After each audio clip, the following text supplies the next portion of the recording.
Inside you, right now, your body is executing a staggering, almost impossible orchestration. Before a single cell can divide, microscopic machines must perfectly copy an intricate manual made of roughly 6 feet of DNA tightly coiled inside a microscopic nucleus.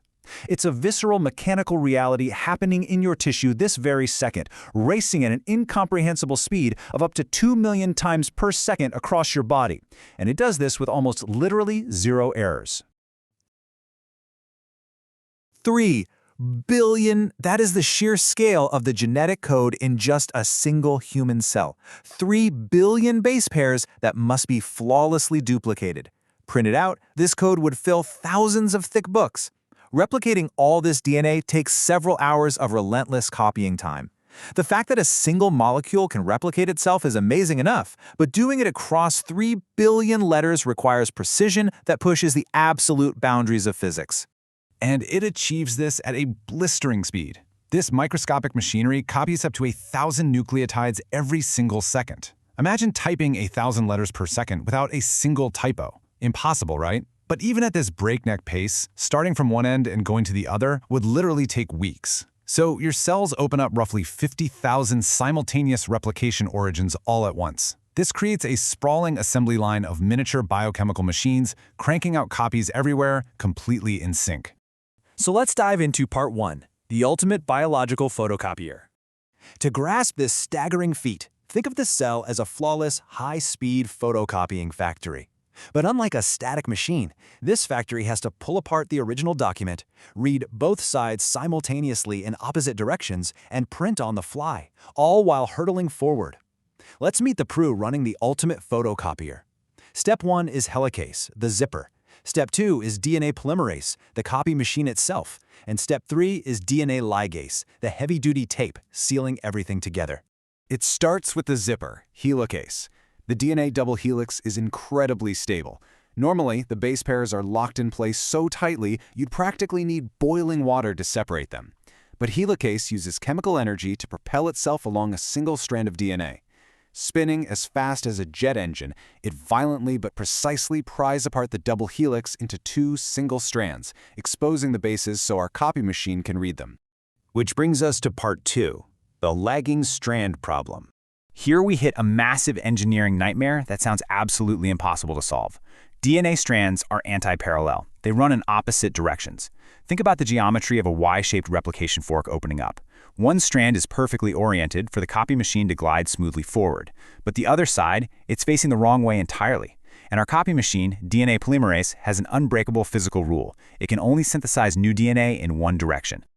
This physical reality creates 2 vastly different situations. The leading strand gets a continuous, seamless forward copying process. The DNA polymerase locks on and just goes. But the lagging strand is moving backwards against the replication fork. The copy machine is essentially trying to read a scroll unfurling in the opposite direction. It has to wait for the helix to open, jump forward, copy backward, then jump forward again. It's a chaotic, frantic dance. And that leads us to part 3, the Okazaki fragment solution.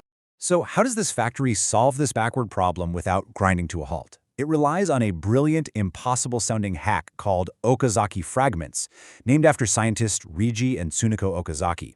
Because the lagging strand must be copied backwards, it's drawn out repeatedly in tiny loops and copied one short section at a time.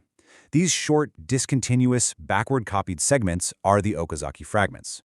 But there's another catch. DNA polymerase can't just start a new chain out of thin air. It absolutely requires a starting block. Enter a new enzyme that lays down a short, easily erasable RNA primer. Why RNA instead of DNA? Because an enzyme starting a chain from scratch naturally makes more errors. By using RNA, the cell automatically flags this primer as a suspect copy that must be removed later. They are perfectly erasable starting blocks. This brilliant mechanism leads to a process of biological backstitching. The copy machine elongates the DNA from the RNA primer to finish an Okazaki fragment. Then, a special repair system quickly erases that suspect RNA primer and replaces it with pristine DNA. Finally, our tape, DNA ligase, comes into play. It seamlessly seals the broken bonds, stitching these fragmented pieces into one massive, unbroken, continuous DNA chain. What started as a violent, rapid process becomes a completely seamless master copy. Moving on to part 4, Proofreading the genetic code. We've seen how the machine works, but how does it avoid mutating our genome into pure chaos? The baseline error rate is already staggeringly low, only one mistake for every 1 billion nucleotides copied. But with final mismatch repair mechanisms acting as ultimate proofreaders, that error rate drops to an astonishing 1 in 10 billion. Let that cinematic weight sink in. 1 in 10 billion. This isn't chemical luck, it's an active, highly regulated quality control process. DNA polymerase is quite literally a self-correcting enzyme that removes its own polymerization errors. Before it locks a nucleotide into place, it double-checks the exact base pair geometry. If an incorrect, mismatched nucleotide somehow slips through, the polymerase stops in its tracks. It uses a completely separate mechanism to clip out the incorrect letter instantly and then goes right back to copying. It literally hits backspace, deletes the typo, and types the right letter. Compared to human engineering, our best technology can only dream of this quality control. A standard printer jams, runs out of ink, or misaligns pages constantly. Even in digital data copying, errors creep in much faster and less shielded by heavy software redundancy. Yet, this wet, squishy biological photocopier achieves near-perfect fidelity, operating purely on blind molecular geometry and thermodynamics, inside you millions of times a day. And finally, Part 5, the miracle of replication. We are left with two identical sister chromatids, completely ready for the cell to finally divide. But it leaves us with a pretty provocative thought.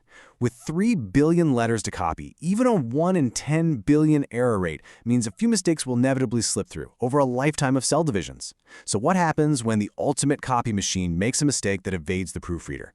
If you followed this whole explainer, drop a photocopier emoji in the comments below. And definitely stay tuned, because in our next explainer, we'll explore exactly what happens when this proofreading fails and how those tiny typos can actually lead to cancer.